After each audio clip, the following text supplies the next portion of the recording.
Ito na ang pangalawang friendly game ng Team USA. Australia versus Team USA. Wala nga pala si Kevin Durant dahil sa hamstring injury. At kakarating lang ni Derek White, nakapalit ni Kawhi Leonard. Kaya 10 players lang ang gamit ni Steve Kerr mula sa Team USA.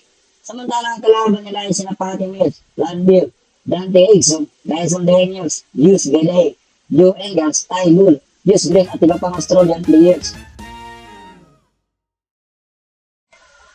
Sulit naman ang first unit ng Team USA na sina LeBron James, Stephen Curry, Joel Embiid, Jason Tatum at ang po ni Michael Jordan na si Anthony Edwards. Unang nakabuta sa Australia galing kay Landale mga tol. Sinagot yan ang 3-pointer ni LeBron James. Ganda ng umpisa ng Team Australia, lead by Landale. Iba talaga ang impact ni Stephen Curry at LeBron James. Maigpit ang bantay kaya naging easy basket na lang para kay Anthony Edwards. Kaya full straight 3-pointer kagad ang naitala ng Team USA mula kay LeBron James at Anthony Edwards. Under 5 minutes ng first quarter, pinasok na ni Steve Kerr ang second unit na may matibay na depensa na sina Drew Holiday, Booker, Davis, Haliburton at Kuya Bam Adebayo. Josh Giddey with a finger roll against Anthony Davis, natabla ang laban into 19 points mga tol. Sinagot naman ang jumper ni Giddey mula sa pasa ni Bam Adebayo. Dream kick ni Kuya Bam, bumagsak sa rebound si Dante Exum against AD. Nagtapos ang first quarter, 32-21 lead by Team USA.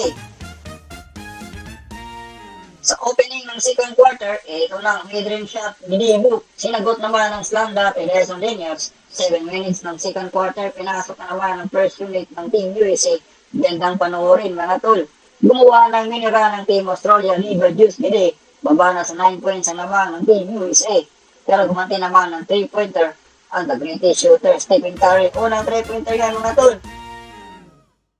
Pero Jason Tatum kumana doon sa ilalim at isang kick-out pass kay Embiid. Isa pang drive in the process. Tumalsik lang si Patty Mills. May papel pa kay LeBron James. Nagtapos ang second quarter, 53-37. Team USA lead by 16 big points. Opening ng third quarter, yung second unit muna ang pinasok ng Team USA. Ang surface play, Haliburton to ED. Sinunod pa ng driving layup ni Dibu at isa pang 3-pointer. USA at may 21 big points. Davis, di kinaya ng Australia sa sobrang haba. Tingnan na lamang mga tol. Pero nakagalawan siya ni Daniels, Swedes lang. Bam Adebayo with a flyby. Isa pang block ni Davis, although gumawa ng minira ng Australia. 3 minutes remaining sa third quarter, pinasok ulit ang first unit ng Team USA. Pero sa inbound play, hindi natalawan si LeBron at Steph Curry, kaya easy 2 points para sa Team Australia at naggawa ng 14-2 run ang Australia, kaya napatingin na lamang si Steve Kerr.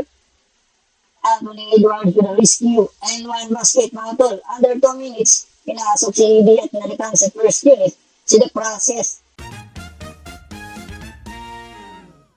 First time na nagkasama si David, LeBron at Curry.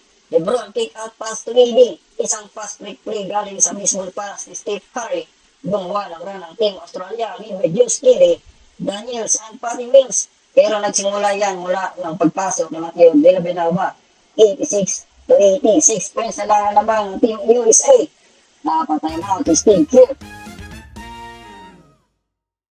Under 4 minutes sa final frame, ball movement ang sagot ng Team USA. Led by Haliburton open and a corner 3 to stop the run.